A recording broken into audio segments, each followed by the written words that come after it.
Olá, meus amigos, bem-vindo ao meu canal. E eu espero que vocês estejam gostando dos vídeos que eu estou publicando, pois os quais têm o objetivo de ajudar. Neste vídeo, eu vou falar de um assunto que é de tamanha importância para todas aquelas pessoas que se consideram cristão. E aquelas pessoas que tiver paciência de assistir até o fim, com certeza vai ser ajudado e vai ser abençoado. E muitas coisas também vão ser esclarecidas. Porque eu vou falar aqui do pecado, do perdão recusado. Eu vou usar aqui 2 textos bíblicos e mais 2 textos intermediários para falar do assunto. Mas antes eu vou contar uma ilustração aqui, que eu aprendi do Dr. Rodrigo Silva. Ela fala de um jovem de um determinado país, e esse jovem cometeu um crime nesse país, a pena de morte era aplicada, e ele foi julgado e condenado à pena de morte. Mas aí os moradores daquela região ali, que conhecia aquele jovem, alguns parentes, eles se reuniram, fizeram um abaixo-assinado e conseguiram um número significativo de assinatura e levaram para o juiz. E o juiz, analisando aquela situação, resolveu ajudar aquele jovem, dar-lhe mais uma oportunidade.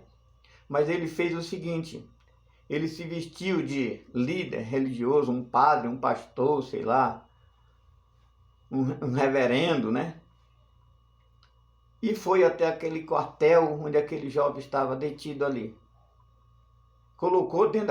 Pegou uma Bíblia e colocou dentro daquela Bíblia uma vara de soltura para libertar aquele jovem. Chegando lá, aquele jovem o tratou muito mal, mandou ele embora, que ele não queria saber de conselho, de orientação e nem de prece. E aquele magistrado voltou.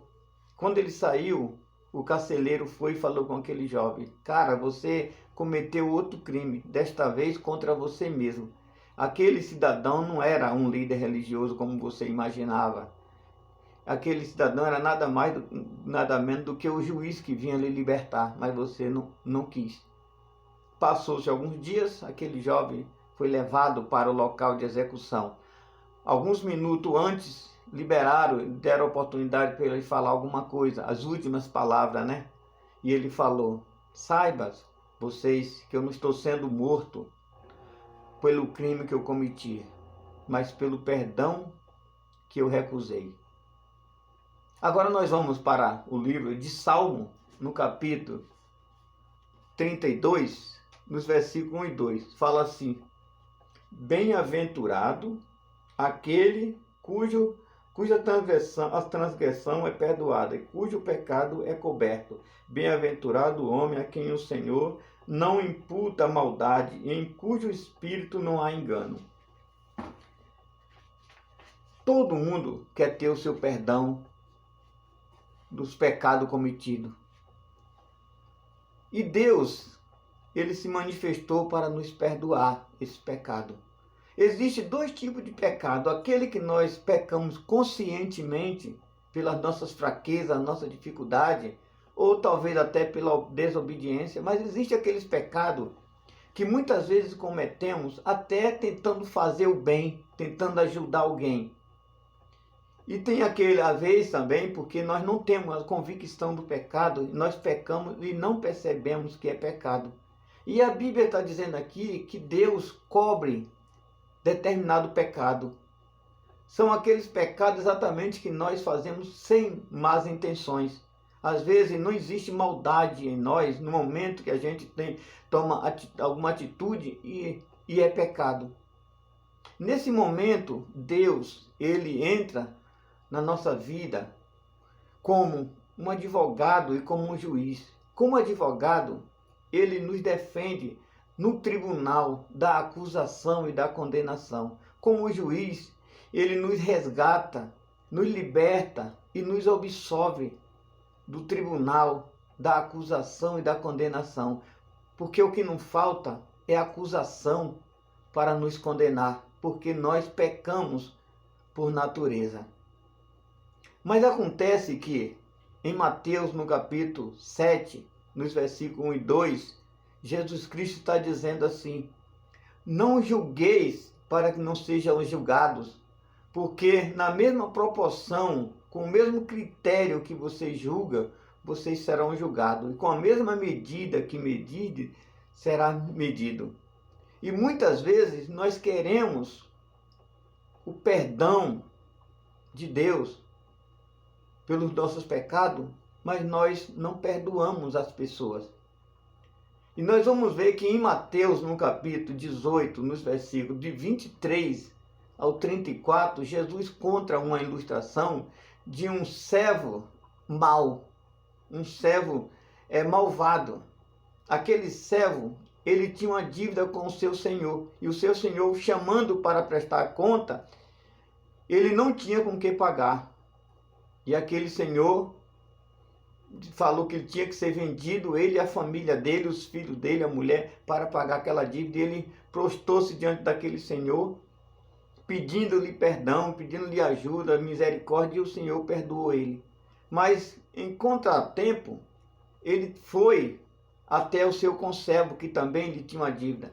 E aquele conservo não tinha com que pagar e pediu, rogou para ele ter misericórdia. E ele foi muito duro, muito rígido com aquele conservo. E vendo os seus amigos, o que ele tinha feito foi contou ao seu senhor. E aquele senhor se revoltou, mudou a sua opinião e foi duramente castigar aquele servo mau. Então veja, o que nós aprendemos aí é que muitas vezes nós queremos perdão, mas nós não damos perdão. Nós queremos que Deus entenda a nossa dificuldade, mas nós não entendemos a dificuldade das outras pessoas. E também em Mateus 6, no capítulo do 9 ao 13, tem aquela passagem muito importante, mais conhecida, que é o Pai Nosso, que Jesus ensinando as pessoas a orar. Quem conhece o Pai Nosso, né? Que é pronunciado, é anunciado até em partida de futebol. Uma verdadeira heresia, mas acontece isso, né? A pessoa vai disputar uma disputa ali física, duelos, mais duelos duros ali, e reza o Pai Nosso antes. Depois, no decorrer, nada daquilo acontece. Mas tem uma passagem que é muito importante, que onde fala assim: perdoa a nossa dívida assim como nós perdoamos aos nossos devedores, a quem nos tem ofendido, aos nossos inimigos. Mas tem essas duas passagens, palavras aí, é muito importante. Primeiro, tem pessoas que nós odiamos, nós condenamos, nós julgamos, que nem nosso inimigo não é. Nossos inimigos são aqueles que traz problema para nós, que nos assusta, que nos traz medo, que nos traz preocupação. Mas tem gente que não causa nenhum mal para nós. São pessoas que, às vezes, você pode andar na rua com seu relógio, sei lá, de ouro, seu aparelho de celular, seu pagamento do seu salário no bolso, ele não vai tirar de você. Você pode dormir com a sua porta aberta, ele não vai invadir a sua casa para lhe roubar. Você pode deixar o seu carro na rua com a chave na ignição, ele não vai roubar.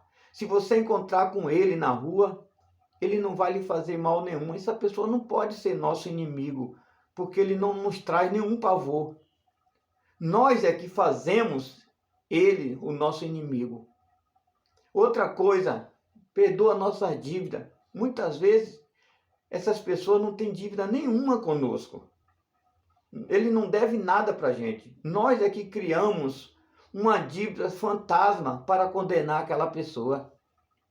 Por isso, muitos pecados são deixados de ser perdoados. Nós, muitas vezes, fechamos as portas para que Deus perdoe aqueles pecados. E nessa situação, Deus continua como advogado e como juiz, não para nos defender mais, agora para nos condenar.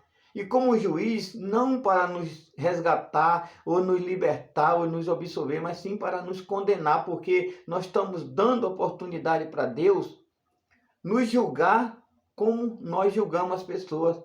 Com o mesmo critério que nós usamos para julgar as pessoas, Deus vai usar para nos julgar. Com a mesma medida que nós usamos para julgar as outras pessoas, Deus também vai usar para nos julgar.